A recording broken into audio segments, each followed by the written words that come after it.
اللهم صل على سيدنا ومولانا محمد وعلى آل سيدنا ومولانا محمد وبارك وسلم وصل علیه.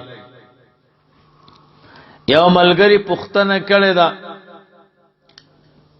چې مستعمل اوبه پاکي دي، نو د دې څه دلیل ده چې فقها وایي مستعمل اوبه پاکي دي؟ نو حدیث نه جواب راک. نو جواب دا ده چې مستعمل اوبه پاکي دي ځکه حضرت جابر رضی الله تعالی عنہ مریض شوی، نبی علیہ الصلوۃ والسلام پختنه تورغه هغه بیهوش شو، نبی علیہ السلام او دسو کا داو دس اوبه په حضرت جابر سے باندې توی کړي، هغه را بیدار شو.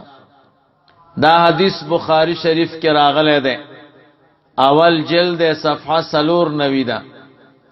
دارنګ محمود ابن ربیع رضی اللہ تعالی عنہ فرمائی رسول اللہ مبارک صلی اللہ علیہ وسلم بچکل او دس کو د صحابه به د حضور د او دس په بو جنگو قریب ادا د چیو بل مړکی یو به ورتوی ما ترا قبل به ما ترا.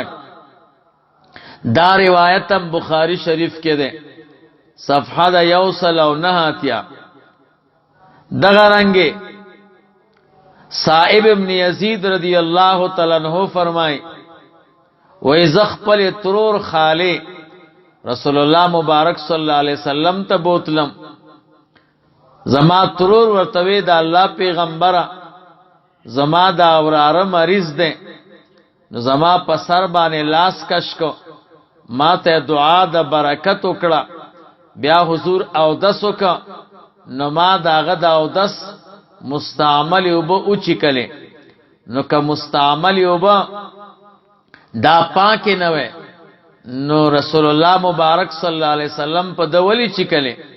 دا روایت هم بخاری شریف کې ده، صفحه دا 109.